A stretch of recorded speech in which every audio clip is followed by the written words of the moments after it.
ang daming barilan, sandamukal. O kita ninyo itong kapitan diyan sa diyan sa Davao. O ano nangyari sa kanya habang nagla-livestream mismo sa loob ng bakuran niya, pinasok siya para barilin.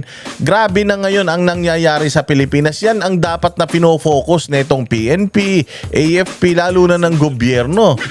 O habang binabanatan niya yung mayor. Hindi naman niya binabanatan yung mayor dahil kalaban niya, hindi niya kalaban ng mayor. Bakit? Kasi nga, ang buhay ng isang barangay nasa mayor. Kaya lang kung ikaw barangay ka, tapos sumusunod ka sa korupsyon, barangay ka, tapos nakikita mo na yung nasa paligid mo, yung mga namumuno, puros mga magnanakaw, matutuwa ka ba? Bilang isang tatay ng barangay, dapat huwag kang pumayag sa mga masasamang gawain, sa korupsyon, lalong-lalo na dahil kada korupsyon, kada ibinubulsa ng mga mayor na yan, ng mga gobernador, congressman, senador at ng presidente ng Pilipinas, bawat binubulsa nila, ininanakawan nila kayong mga Pilipino ng serbisyo. Kaya tayo nagsasalita. O kita ninyo, itong kapitan na ito na matuwid, kapitan na sinisilip lahat ng mga kabulastugan sa kanyang lugar. Anong naging kapalit ng kanyang pagiging tapat sa kanyang sinumpaang tungkulin? Namatay siya. Ngayon, kaming mga barateros, may mga ganyan din. Kaliwat kanan ang mga death threat namin. Kagabi, tumawag sa akin si Sir Jack na panghihinaan na siya ng loob dahil tumawag yung isa sa kanyang malapit na kamag-anak at sinabi na oy, may usap-usapan dito sa amin na na mukhang itong tao na ito ay may kinalaman or merong kilala sa underworld. At sinabi nga daw na ipapatrabaho siya, ipatitira siya. So tumawag siya sa akin, ipatitira daw siya. Sabi ko sa kanya, Sir Jack, yung mga ganyan, normal kasi yan sa line of work natin eh.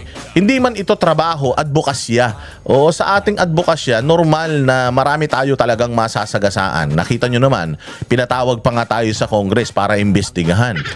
Tapos pinadalan pa tayo ng BIR ng LOA, 'di ba? Yung letter of authority na tinitingnan kung tayo ba ay nagbabayad ng buwis. Alam mo 'yun, kung lahat ng legal na paraan na pwede nilang gamitin para gipitin tayo, ginagawa nga nila yung pakayang illegal. So ako sa mga comments sa Facebook, sa messages, madami talagang nagde-death threat sa akin. Madami talagang nagsasabi na humanda ka pag nakita kita at isang bala ka lang, mga ganyan. Pero hindi ako tumigil, mga bossing. Hindi tayo tumigil. Pinatawag na tayo sa Congress, pinaimbestigahan na tayo. Oo, tapos talagang kahit nga nung KOJC, sabi ko sa inyo, all out ako doon. Kahit sa harap ni General Torre, talagang binabatikos ko siya, harap-harapan. Hindi tayo yung maingay lang sa camera. Kahit nakaharap, kaya nating batikusin yung mga dapat natin na binabatikos. So tumawag siya, sabi niya, sa totoo lang, Boss Dada, yung Facebook ko hindi naman monetized yan.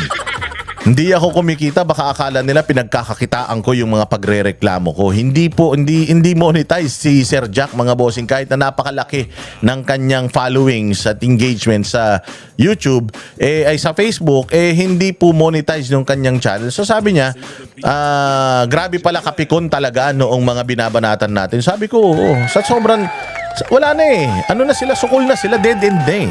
End game na eh.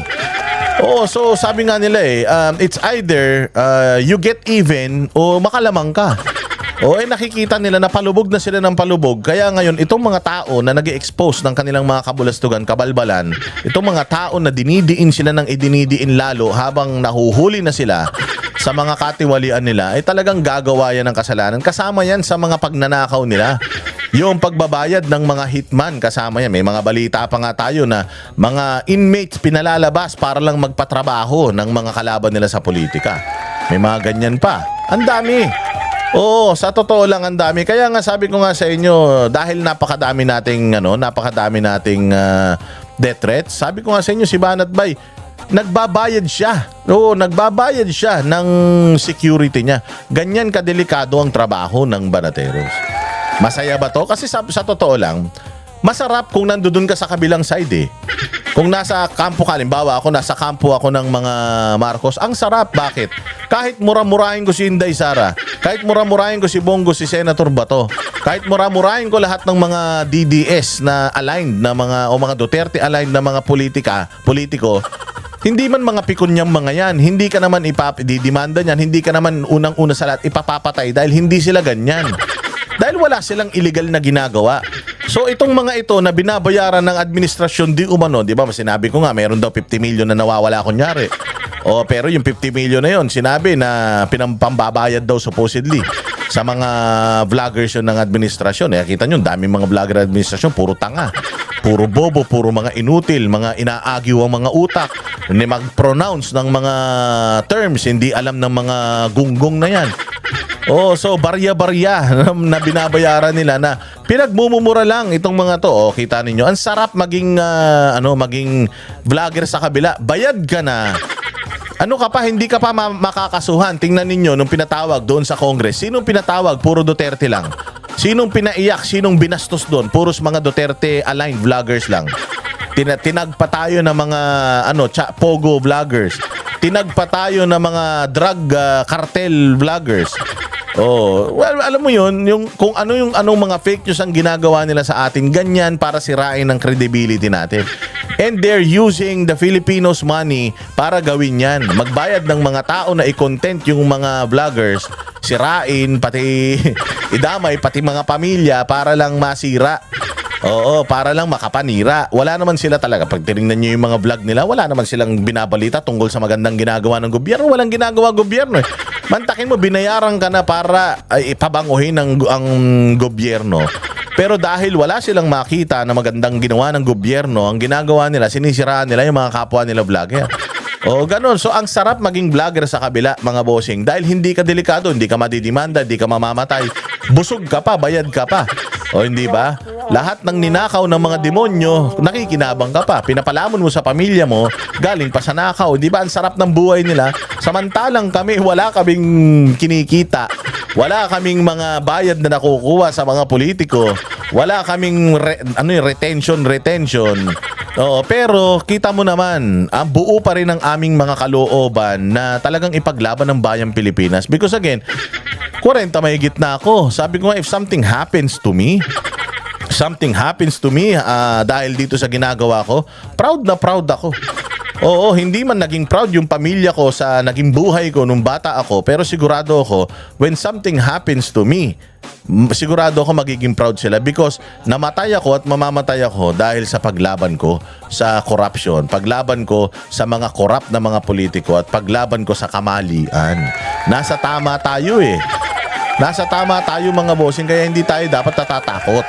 Oh, so may death threat ang Banateros at pinag-iingat kami ng kahit ng mga kakilala namin. May mga nagme-message sa akin kanina. I appreciate all your messages na pinag-iingat kami at pinagdadasal kami. Pero ayun, 2 tao lang ang magpapapatay sa Banateros. Tandaan niyo yan. 2 tao lang. Kilalan niyo na kung sino yan. Magpinsan yan. Oh, yan lang ang magpapadali sa amin. Sigurado ako dyan. Kung sino yung may pinakamalaking ninakaw, yung most guilty sa lahat ng mga pagnanakaw sa Pilipinas, corruption sa Pilipinas, maniwala kayo, yan lang ang magpapatrabaho sa Banateros. Wala nang iba.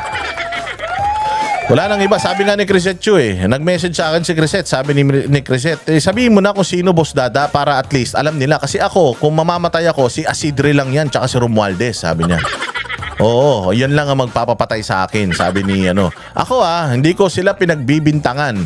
Pero pag may nangyaring masama sa Banateros, yan lang ang dyan. Kilala nyo na kung sino ang nagpapatrabaho sa amin. At ito, first hand information, yung kay Sir Jack Argota. Dahil yung mga tao daw di umano na parang inuutusan para trabahuhin siya, para ganunin siya, nagsabi sa kanyang kakilala na kaya pinag-iingat siya. Mag-ingat ka, Jack, kasi markado ka, pinapatrabaho ka. Taga Cavite pa naman si Sir Jack. Kaya nga sabi ko sa kanya, umalis ka na muna siguro dyan sa Cavite, pumunta ka na muna sa mga CBD dahil kahit papaano mas mahirapan sila kaysa dyan sa mga residential community na yan dahil makikita mo nga, ayun, no, si Kapitan, may mga kasama pa yun. Pinasok pa sa loob ng bakuran, binaril pa doon, di ba? Grabe. Yan, so dasal lang tayo mga banateros. Dasal lang. Meron tayong Panginoon. Sabi ko nga lahat naman tayo diyan tayo mapupunta. Hiram lang natin ang buhay natin sa Panginoon. Kung hanggang kailan na lang tayo nandirito, okay lang 'yan. Basta Panginoon na ang bahala sa atin. At least ang ginawa natin habang tayo nabubuhay, makabuluhan. Kesa naman matagal kang mabuhay. Umabot mo ang 100 taon, pero putyangin na naman. Puros kademonyohan naman ang ginagawa mo. Maikli lang tayo rito, lahat tayo rito pansamantala lang. Ang dapat na pinaghahandaan natin, yung buhay na walang hanggan. Which is yung kapag tayo'y nawala na rito sa mundo, yung pupuntahan natin, dapat yun ang ating pinaghahandaan. Hindi tayo dapat natatakot mawala sa mundo. Hindi tayo matatakot mawala sa mundo dahil alam natin kung saan tayo pupunta. Ang mahirap, kaya sila takot na takot mawala sa mundo, yung mga Judas na yan. Dahil alam nila doon sila pupunta sa kumukulong asupre. Doon sa impyerno, mga bossing, maniwala kayo sa hindi, never kayong masasanay. Never kayong masasanay sa paso. Parang lagi kayong pinapaso miya't maya na hindi nawawala yung sakit. Eternal yun habang panahon na sinusunog ka ron. At yung sakit na yun, hindi ka masasanay. Yung sakit na yun, hindi ka magiging manhid. Yung sakit na yun ay dadanasin mo 24 oras. Samantalang kung ikaw ay gumagawa ng matino, ikaw ay matuwid, at ikaw ay naayon sa batas, ang lahat ng iyong ginagawa, batas ng Panginoon at batas ng tao, maniwala ka, pag nawala ka dito, baka maging masaya ka pa dun.